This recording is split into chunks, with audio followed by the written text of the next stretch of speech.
పుత్ర పవిత్రాత్మ నామమున ఆమెన్. గౌరవనీయులైన సహోదరి సోదరులారా, మీకందరికీ ఈరోజుటి మన పవిత్రమైన దేవుని యొక్క సుశేష సందేశాన్ని ఆలకించుటకు సాదరముగా వారి పవిత్ర నామమున స్వాగతం పలుకుతున్నాను.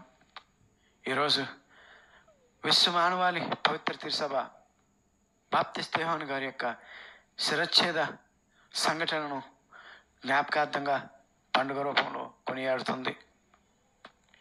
అయితే ఈరోజు మనం ఈ సువార్త ద్వారా తెలుసుకునిపోయే గొప్ప సందేశం గౌరవనీయులారా సహోదరులారా ఏంటంటే, బాప్తిస్త యోహాను గారి యొక్క జీవితము సువర్ణాక్షరాలతో వ్రాయవలసి ఉన్నటువంటి జీవితం.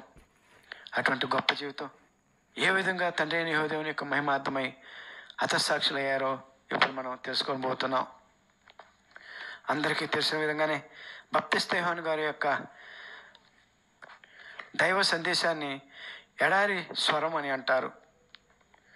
ఎడారిలో దైవ సందేశాన్ని మారుమ్రోగించిన స్వరం అని అంటారు. అయితే అంత గొప్ప స్వరం ఒక రాజకోటలో ఏ విధంగా మోగబోయిందో, ఏ విధంగా ఆగిపోయిందో ఇప్పుడు మనం తెలుసుకోబోతున్నాం.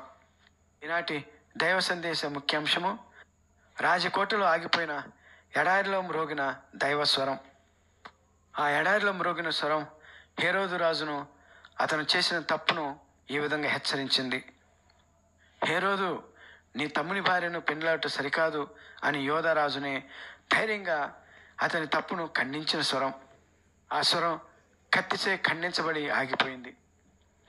రాజునే స్వయంగా భయపెట్టి మనసులో మనస్తాపడేలా చేసిన ఏలియా ఆత్మ ఆగిపోయింది.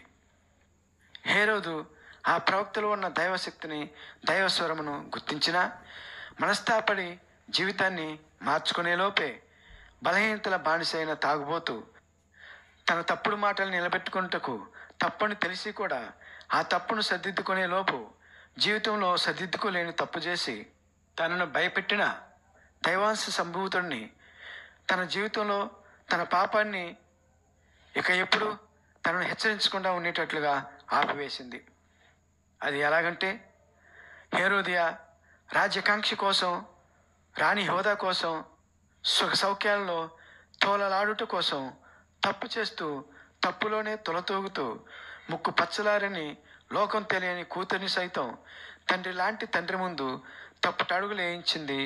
తప్ప తాగి తూలుతున్న తండ్రి అన్న తప్పించుకోలేని మాటను బట్టి దొరికిందే సందు అని తన కక్షపూరిత ఆలోచనను అమలులో పెట్టింది. కఠిన మనస్కురాలై ఎడారిలో ప్రకటిస్తున్నటువంటి దైవ కంఠాన్ని ఖండింపజేసింది. ఎడారి స్వరాన్ని ఆపివేసింది. బాప్తిస్త యోహాను గారి కంఠాన్ని ఖండించి వేసింది. స్త్రీల సంతానంలో అధికుడైన స్వరం, యేసుక్రీస్తు ప్రభువు చేత పొగడబడిన స్వరం హీన స్త్రీ కక్షతో ఆగిపోయింది.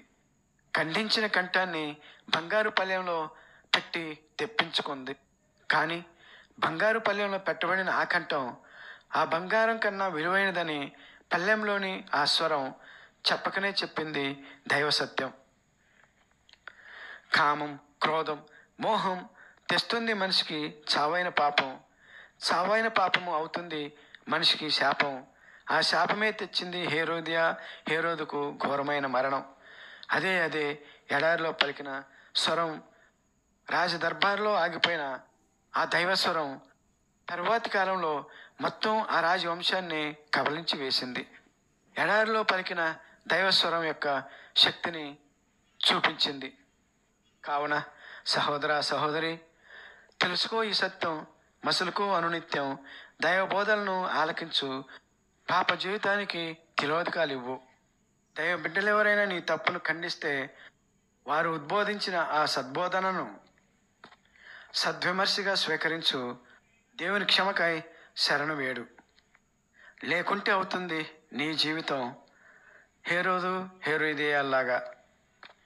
ఇదే ఈరోజు మనకు బాప్తిస్త యోహాను గారి యొక్క శిరచ్ఛేద సంఘటన తెలియజేయు సందేశం. కావున గౌరవ సహోదర సహోదరి, అవుదామా మనము ఆగిపోయిన ఆ బాప్తిస్త యోహాను గారి యొక్క కంఠస్వరాలం. అవుదామా ఇర్మియా గారు యోహాను గారి గురించి వర్ణించిన ఎరికో నగరాలం. ప్రకటిద్దామా దైవ సందేశాన్ని యోహాన్ గారి లాంటి ఇనుప స్తంభం వలె పటిష్టమైన దైవవాక్య సందేశాన్ని ధైర్య కంఠంతో పవిత్రాత్మ సర్వేశ్వరుని శక్తితో అవుదామా ఆ నగరానికి నిర్మించిన ఇత్తడి తలుపుల వలె అందరికీ దైవ సన్నిధికి రప్పించుటకు ఉపయోగించే తలుపుల వలె తగ్గించుకుందామా దేవుని గొర్రెపిల్లను నేను ఆయన చెప్పు వారనైనా విప్పుటకు అర్హుడను కాను అని తగ్గించుకొని ప్రకటించుకున్న యోహాను గారి వలె ఆ అవకాశాన్ని మనకందరికీ అనుగ్రహించమని తండ్రి దేవుని శిరస్సు వంచి వినయంతో ప్రార్థన చేసుకుందాం. పిత పుత్ర పవిత్రాత్మ నామమున ఆమేన్. సర్వేశ్వర సర్వోన్నతుడ మహామహిమ కలిగిన తండ్రి, అద్భుతకారుడా, స్వస్థ శక్తి సంపన్నుడా, దేవా, మీ యొక్క సత్యసువార్త ఈ భూలోకంలో ప్రకటించబడటానికి దేవ ఎన్నుకొనబడినటువంటి గొప్ప ప్రవక్తల్లో ప్రత్యేకంగా మీ కుమారుని యొక్క రక్షణ కార్యాన్ని ప్రపంచానికి ముందుగానే ప్రకటించడానికి మీరు ఎన్నుకున్నటువంటి బాప్తిస్తా యోహాను గారి యొక్క శిరచ్ఛేద రోజును ఈరోజు మేము జ్ఞాపకం తెచ్చుకుంటున్నాగా ప్రభువా, వారు మీ కొరకై చేసినటువంటి ఆ ప్రాణత్యాగం మాకు ఎంతగానో ఆదర్శవంతంగా ఉంటుందని మీరు మాకు ఈరోజు సత్యాన్ని తెలియజేసినందుకు ధన్యవాదాలు ప్రభువా.